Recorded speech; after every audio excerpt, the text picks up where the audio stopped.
안녕하세요. 커피앤톡입니다. 오늘도 와주셔서 감사드리고요. 바로 사연 읽어보겠습니다.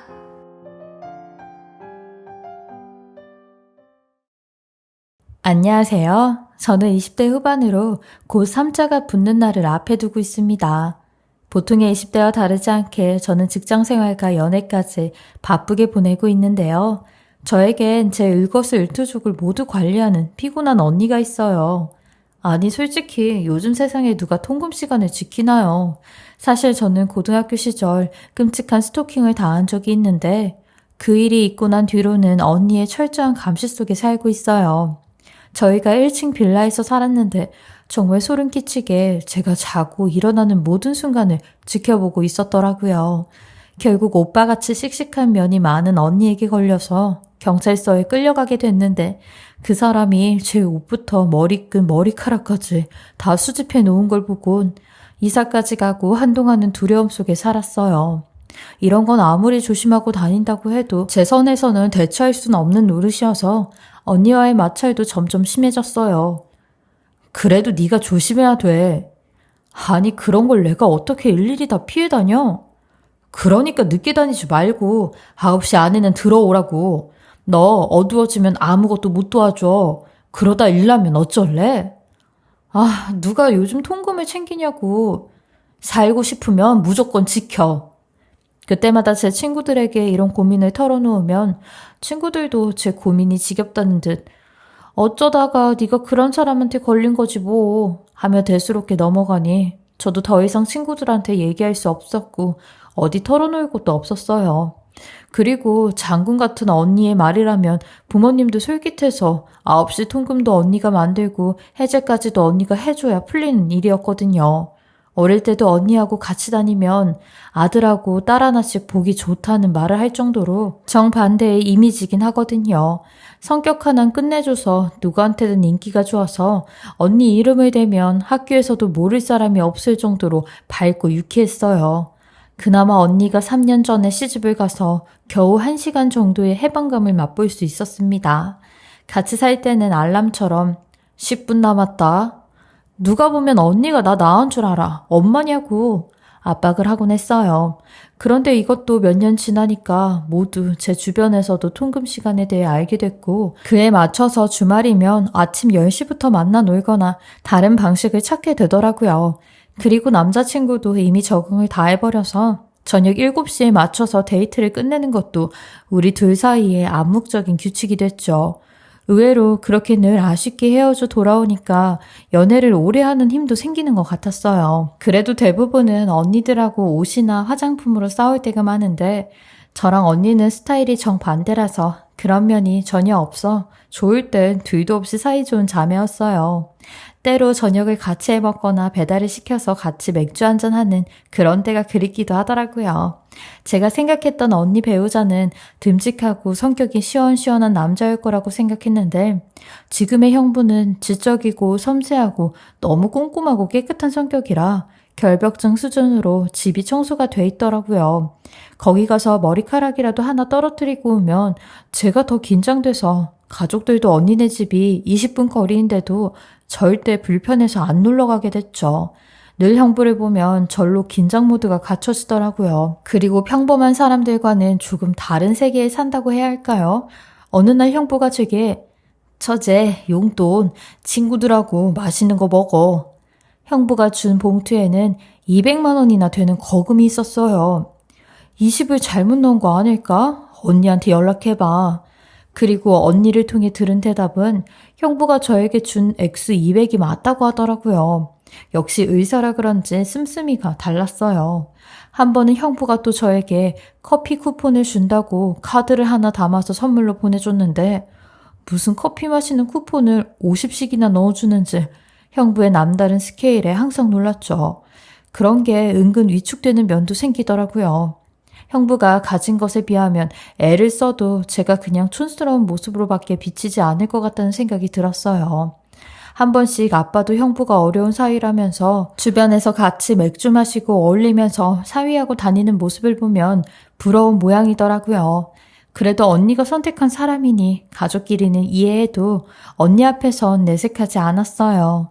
언니도 말은 다 안 하지만 형부의 성격을 맞추기 위해 열심히 노력하는 게 보였거든요. 엄마, 오늘 드디어 청소 해방이야. 그 사람 3일간 어디 세미나 떠나서 너무 행복해. 오늘 나 자고 간다. 스트레스 풀어야지. 맥주 준비해라, 동생아. 무슨 청소를 얼마나 하는데. 먼지 찾아내는 귀신이야. 미치겠다니까. 창틀하고 천장 더럽다고 잠에서 깨고 난리야. 무슨 천장에 먼지 낀 게 다 보인다고 잠이 안 온대. 넌 나중에 무조건 털털한 남자 만나. 양말 막 던지고 그런 사람이 최고야. 종종 엄마가 가서 도와주곤 했는데 그래도 형부가 보는 수준이 보통을 넘어서 화장실 타일 틈 하나까지 보니까 언니도 힘에 부칠 수밖에 없겠더라고요. 그 이야기를 듣고 형부를 보면 저도 모르게 편견이 생겨서 더 어렵게만 느껴지더라고요. 그런데 말수도 없고 냉정하게 보이는 형부는 의외로 저에겐 항상 따뜻하게 대하려고 노력을 하더라고요. 대부분 처제에게 점수를 따면 좋다고 생각을 해서인지 용돈뿐 아니라 종종 저희 회사 근처로 와서 저녁 사주는 날도 있었어요. 체할 것 같은 기분은 들어도 형부 덕분에 평생 가보기도 힘든 식당을 찾아가서 좋았어요. 그날도 형부가 저에게 연락이 와 평소처럼 저녁 한 끼 먹자고 이야기를 하더라고요. 전 알겠다고 하고 나갔죠. 처제 왔어? 오늘도 이쁘게 입었네. 회사 다닐 때 매일 그렇게 차려입고 나가? 아니면 중요한 일 있었나? 아니요. 오늘 형부 만난다고 조금 더 신경 썼어요. 왜? 남자친구 만나는 것도 아니고 나 만나는데? 그래도 형부 만나는데 아무렇게나 입기는. 그래서 항상 처제 보면 예뻤구나. 고맙네. 남자친구하고 만날 때는 더 이쁘게 입겠지? 아니요. 편안해져서 그냥 추리닝 입고 그래요. 그래? 이 집 고기 맛있으니까 오늘 실컷 먹어. 오늘 약간 소화가 안 돼서 체기가 있는 것 같아요. 그날은 정말 먹은 점심이 너무 과했는지 소화가 안 돼서 형부가 신경 쓰고 잡아놓은 식당에서 고기를 못 먹을 것 같더라고요. 형부는 의사라 그런지 제 상태를 보더니 손 한번 줘볼래? 혈자리를 누르는데 누르는 곳마다 너무 아프더라고요. 우리 병원 가서 약 먹고 잠깐 있어야겠다. 오늘 저녁은 무리해서 먹지 말고 우리 따뜻한 차를 먹자. 괜찮지? 그렇게 난생 처음 형부가 일하는 병원에 가게 됐습니다. 형부 방은 역시나 결벽증 심한 사람답게 한 톨 먼지도 없이 깨끗하더라고요. 그 모습을 보니 언니가 형부 없이 집에와 대자로 뻗어 누워있던 게 겹쳐 보여서 웃음이 픽 터졌습니다. 아픈 사람이 왜 웃어? 아니에요. 아무것도. 언니가 나 깨끗해서 피곤하다고 하지? 그리고 형부는 의자에 절 가만히 앉혀놓고 한참 손을 주물러 줬습니다. 형부가 처방해준 약과 마사지가 효과가 있었는지 정말 얼마 지나니 속이 편안해지더라고요. 근데 손이 참 작다. 형부는 제 손을 보더니 자기 손과 비교해보면서 가만히 웃더라고요. 너무 작아서 아이 손 같다고 놀리면서요. 남자친구하고는 어떻게 만나? 언니 때문에 통금 있다면서? 완전 아침에 만나는데요. 이제 적응돼서 괜찮아요. 내가 언니한테 말해서 통금 시간 풀어줄까? 지금 한참 재미나게 사랑하고 놀 시간인데. 그래 주시면 너무 좋죠. 언니 고집 아무도 못 말려서. 좋아. 통금 풀어주면 내 소원 들어주기. 소원이요? 근거해줬으니까 하나 들어줘야지. 내가 원하는 거. 그리고 그날 얼마 지나지 않아 언니가 연락이 와서 형부를 구워 삶았어? 풀어주는데 12시는 넘지 마. 그 말을 듣는데 광복절보다 더 기쁜 해방이 찾아든 기분이 들었습니다. 평생 9시에 맞춰 달리던 제 하루가 막차를 타고 들어올 수도 있고 심야 영화까지도 볼 수 있다니 너무 기뻐서 소리를 깍 질렀습니다. 그리고 무엇보다 형부한테 너무나 고맙더라고요. 항상 제 입장에서 생각해주는 모습이 참 좋더라고요. 차가워 보이긴 해도 형부 마음 씀씀이에 저도 조금씩 마음이 열렸습니다. 그리고 며칠 뒤 고마운 말을 전해야 맞을 것 같아서 형부에게 연락했는데 잊지 않고 형부는 본인의 소원을 말하더라고요. 전 솔직히 도움이 필요한 일일 거라 추측했는데 다름 아닌 검진 한번 받아. 자주 체하는 것 같으니까. 네? 그게 소원이에요? 저지 건강한 게 내 소원이지. 그렇게 소원마저도 저를 생각해주는 형부 덕분에 아직은 어리다고 생각해서 넘겼는데 위랑 대장 내시경을 하루에 다 받아보기로 했어요. 작년에 부모님은 직접 검진까지 일사천리로 형부가 다 처리해줘서 의사 사이 두니까 좋다고 했던 기억이 나더라고요. 그런데 그때도 저는 아직 어리니까 빠지겠다고 했거든요.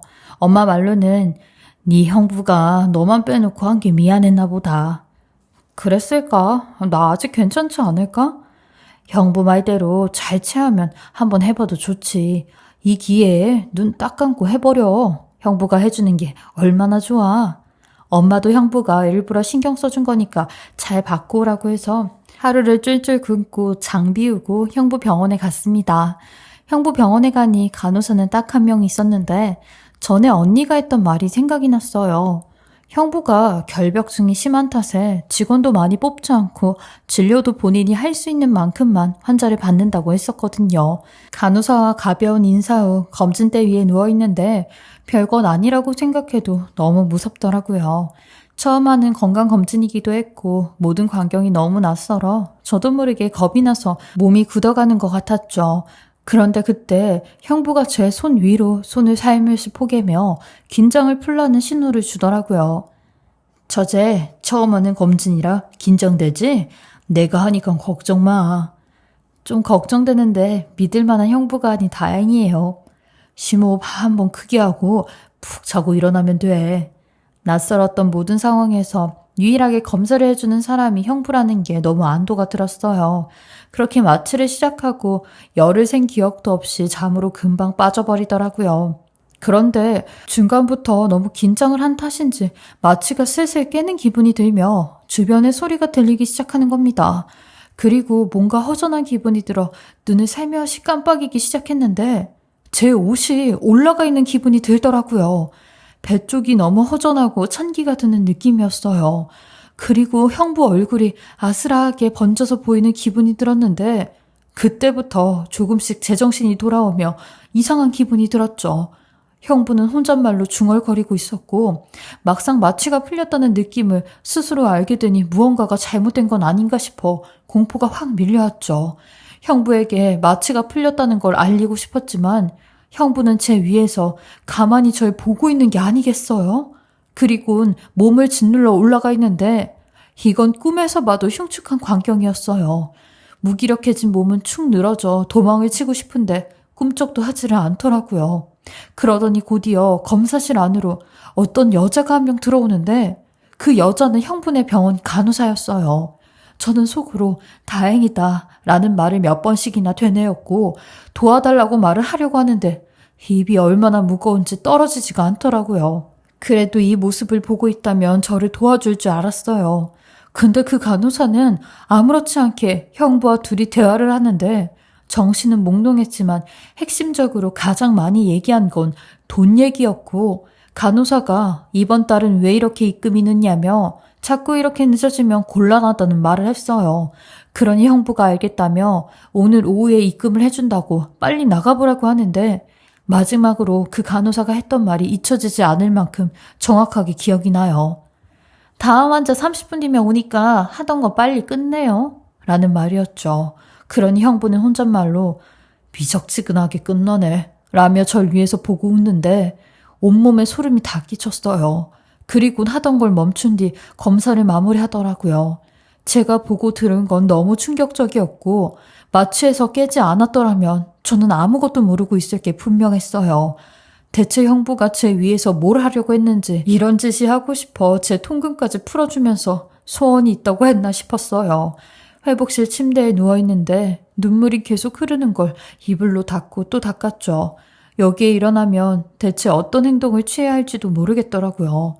그리고 혹시 제가 이 상황을 다 터뜨리고 나면 언니가 얼마나 난처할지가 뻔하니 어떻게 해야 될지 더 모르겠더라고요.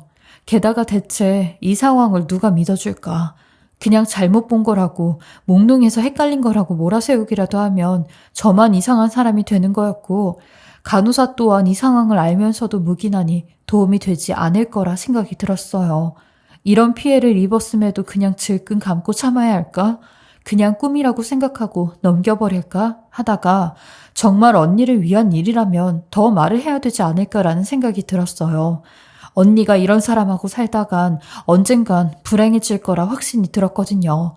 그래서 이 일을 어떻게든 밝혀내서 언니와 형부와의 관계를 끊어야겠다 생각했어요. 아무리 마취가 덜 깼다고 해도 제 눈, 제 몸의 느낌이 모든 것을 말해주고 있었으니까요.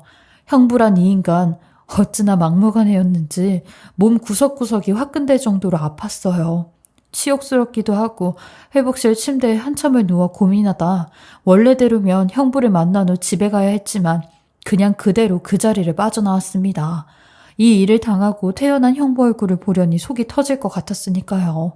마침 그 인간은 진료를 보고 있었고 간호사도 뒷정리를 하고 있는지 안 보여 주랭랑치듯 병원을 나왔네요.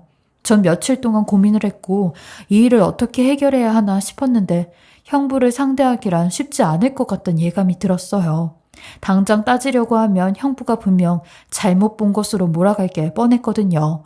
그래서 형부 병원에 있는 그 간호사에 대해 알아야겠다 생각이 들어 언니에게 그 간호사에 대해 물었어요. 그러니 난 그 간호사 정말 마음에 안 들거든?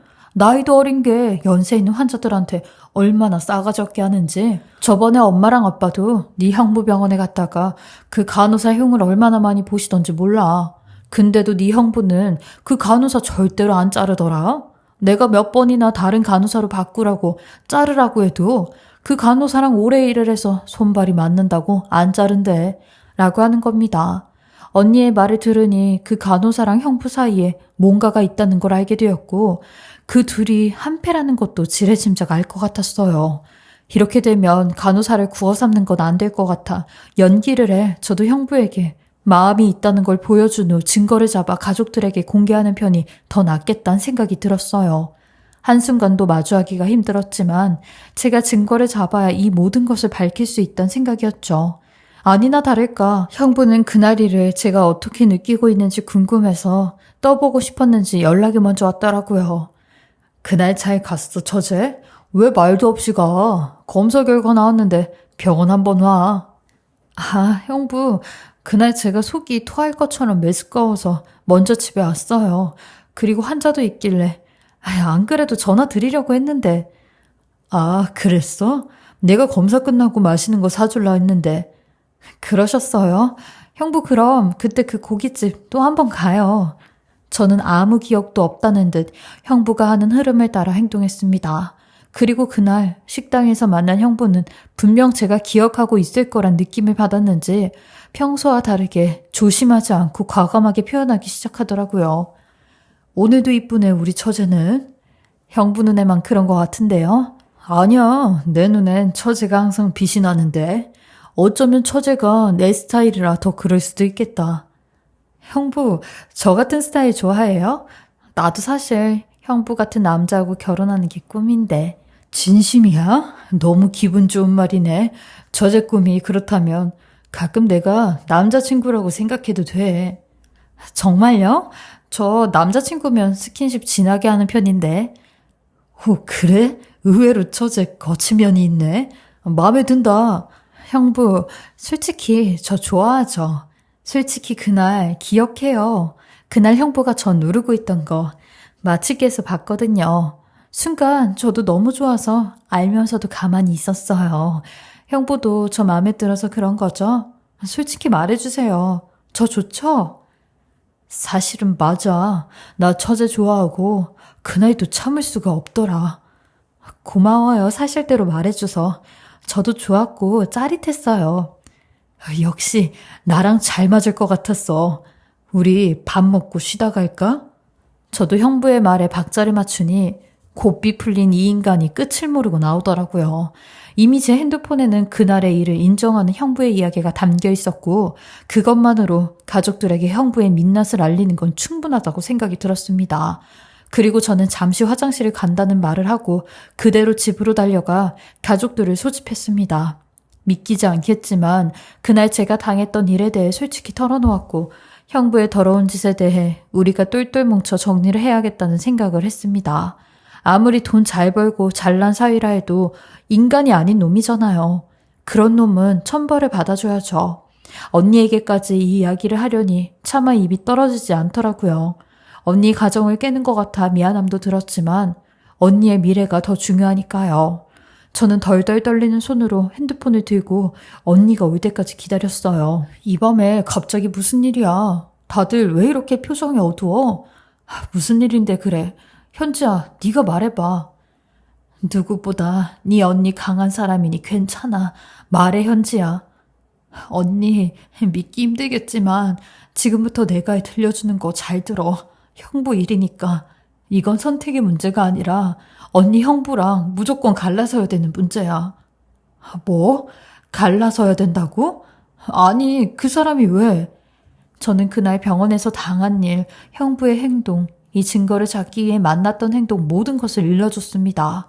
그러니 이 얘기가 끝나기도 전에 언니는 자리에서 벌떡 일어나더니 저에게 근데 나 때문에 참았어? 왜 참았냐고. 언니가 걱정돼서 나도 겁이 났어. 그 자리에서 목을 조르던지 없애버려야지. 미련하게 가만히 두고 왜 나와? 왜 참냐고. 내 동생한테 그런 짓 한 새끼를 내가 어떻게 같이 살아? 너한텐 내가 그 정도로밖에 안 보여? 내 생각을 왜 하냐고. 언니 가정 깨는 것 같아서. 아휴, 현지야, 미안하다. 언니가 너무 미안해. 언니가 먼저 알아봤었어야 됐는데 내가 등신이다. 언니는 저를 안으며 울기 시작했고 가족들이 모두 저를 둘러싸고 함께 울음이 터져 오열하기 시작했어요. 저도 남에게 당했더라면 이만큼 울고 싶었던 일인데 그마저도 꾹 누르고 참아왔었거든요. 언니가 만난 남자 때문에 제 상처까지 미안해할 게 보이니까 더 표현하기 힘들었죠. 그렇게 눌러온 감정이 다 터져서 집은 눈물바다가 됐고 조금 진정이 돼선 그 간호사 얘기도 마저 꺼냈어요. 그러니 그 간호사는 언니가 뒷조사를 해본다고 하였고 형부와 무슨 사이인지 밝혀낸다고 하였어요. 그렇게 행동파 언니는 그날로 형부 병원에 야구방망이를 들고 아빠와 함께 찾아가 엉망을 만들어 놓았더라고요. 아마 저를 동생 이상으로 챙겼던 언니라 그 마음까지 다해서 형부를 박살냈더라고요. 때려서 죽지 않을 정도로만 손봐줬다는데 형부도 본인이 지은 죄가 있으니 얻어맞으면서도 찍소리 못하고 있었다네요. 그리고 형부와 그 간호사를 무릎 꿇린 후 둘이 무슨 사이냐며 돈거래한 것까지 다 아니까 사실대로 말하라고 했대요. 안 그럼 똑같이 경찰에 신고한다고 하니 그제서야 모든 얘기를 폭로하는데 그 간호사 입에서 나온 얘기는 저희가 생각했던 것보다 더 충격적인 얘기였는데 그 간호사는 형부 이놈이 곁에 환자들에게 이런 짓을 한 걸 알고 있었고 이걸 눈 감아준다는 조건으로 달마다 돈을 받고 있었대요. 그 간호사 핸드폰에는 형부가 환자들에게 했던 증거 사진이 수십 장이나 발견이 되었고요. 그걸 보는데 저희 가족 모두가 경악을 하고 말하네요. 언니는 이 모든 걸 보고 이혼과 함께 경찰에 신고를 하였는데 형부는 이 일과 처제 일은 무관하다며 처제한테는 손끝 하나 건드리지 않았다고 제가 꼬셨다는 말을 하는 겁니다.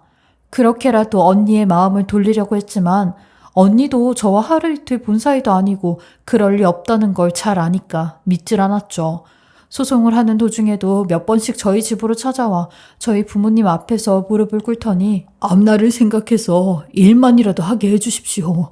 제가 돈 필요하시다면 매월 얼마씩 드리겠습니다. 당신 돈 필요 없고 네 놈은 그 잘난 일 때문에 인성도 망가진 거야. 평생 아무것도 하지 말고 반성하고 살아. 이게 지금 여기가 어디라고 와? 미쳤어? 더러우니까 당장 안 꺼져? 다시는 우리 집 얼씬도 하지 말게. 내 딸이 입은 상처는 평생 안고 가야 돼. 뭐를 들고 와도 그건 용서가 안 돼. 멀쩡히 걸어나가는 건 오늘뿐인 줄 알아 자네.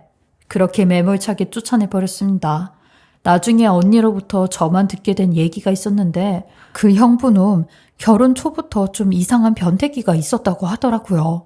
자세한 건 상세히 이야기하지 않았는데 그런 것 같다는 말만 했어요. 아무리 장군 같은 언니도 상당히 충격이 클만 했고 저도 가슴이 많이 아팠어요.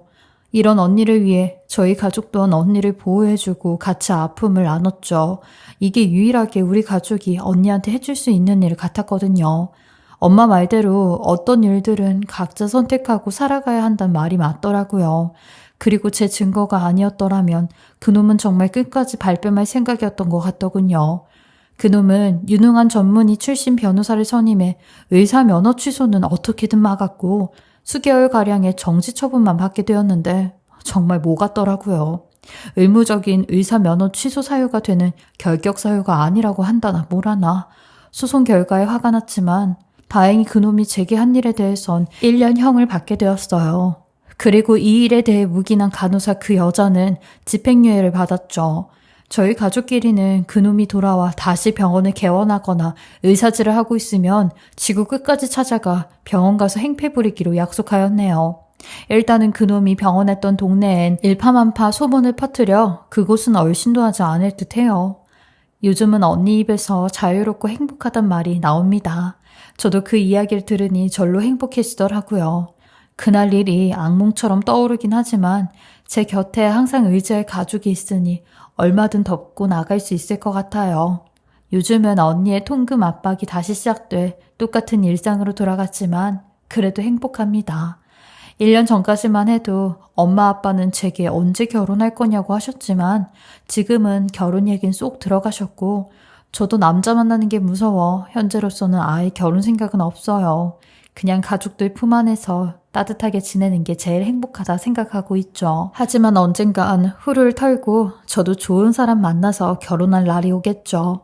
여러분들 가정에도 이렇게 따뜻함이 깃들길 바라며 항상 건강하시고 혹여나 저와 같은 일을 당하시지 않게 건강검진 받으실 땐 핸드폰으로 녹음을 하시던가 영상을 찍으시던가 하시면 좋겠습니다. 제 긴 이야기 들어주셔서 감사합니다. 지금까지 커피앤톡이었습니다. 오늘도 끝까지 함께 해주셔서 감사하고요. 저는 다음 영상으로 또 찾아뵙겠습니다.